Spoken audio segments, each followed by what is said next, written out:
अब हम पढ़ेंगे धारा 53। अब हम क्या पढ़ेंगे? अब हम पढ़ेंगे धारा 53 आईपीसी 113। भारतीय न्याय संहिता 2023 की धारा 53 और आईपीसी की धारा 113 में वर्णित है, दुष्प्रेरित कार्य से कारित उस प्रभाव के लिए दुष्प्रेरक का दायित्व जो दुष्प्रेरक द्वारा आशेत भिन्न था। धारा 52 और धारा 53 दोनों मिलती जुलती धाराएं हैं। धारा 52 की धारा 53 पूरक धारा है, इसलिए इसलिए मिलाकर पढ़ा जाना चाहिए। जब भी 53 पढ़ी जाए तो इसको और इसको दोनों को मिलाकर पढ़ा जाए, यानी 52 और 53 को दोनों को मिलाकर पढ़ा जाए। दोस्त इसमें क्या कह रहे हैं? इसमें कह रहे हैं कि ये धारा 52 की पूरक होने के कारण उस धारा के साथ मिलकर पढ़ा जाना चाहिए। इस धारा के कार्य के विषय में वो बंद करती है कि जो दुष्प्रेरित कार्य से भिन्न है।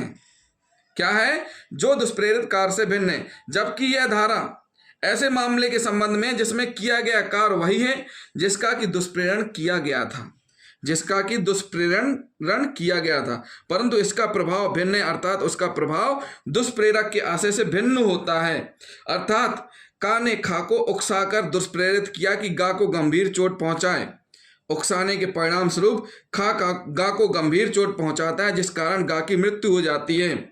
इस उदाहरण में यदि का यह जानता था कि दुष्प्रेरित गंभीर चोट के परिणाम स्वरूप गा की मृत्यु कारित हो सकती है तो हत्या के लिए देह दंड से दंडनीय होगा।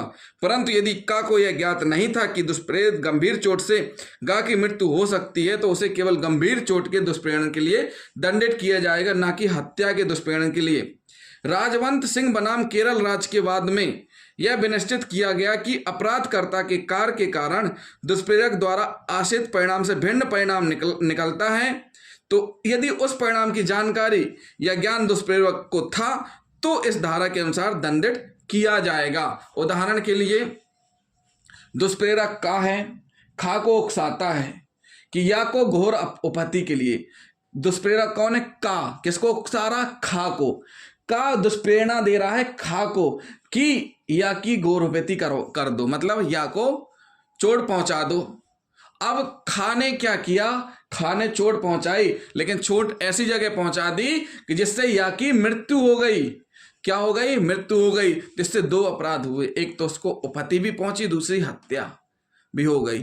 तो यहां पर अगर का यह जानता था, क्या का को यह संभाव था कि इस प्रकार की चोट पहुंचाने से या की मृत्यु हो जाएगी, तो या की मृत्यु और प्लस घोर उपहति दोनों के लिए बराबर दंडनीय माना जाएगा। का खा तो रहेगा साथ में, लेकिन का भी माना जाएगा। तो धारा 53 क्या बोलती है कि जब प्रेरित कार्य जो दुष्प्रेरित कार्य से कारित उस प्रभाव के लिए दुष्प्रेरक का दायित्व जो दुष्प्रेरक द्वारा आशित भिन्न था, उस स्थिति में भी अगर दो अपराध घटित हो रहे हैं, यानी जिस अपराध के लिए दुष्प्रेरणा दी उससे बड़ा अपराध घटित हो जाता है और दुष्प्रेरक को यह संभाव्य था कि उसकी ऐसी दुष्प्रेरणा से ऐसा होगा, तो उस परिस्थिति में दंडनीय माना जाएगा दुष्प्रेरक को भी। तो धारा क्या होगा? ये 53।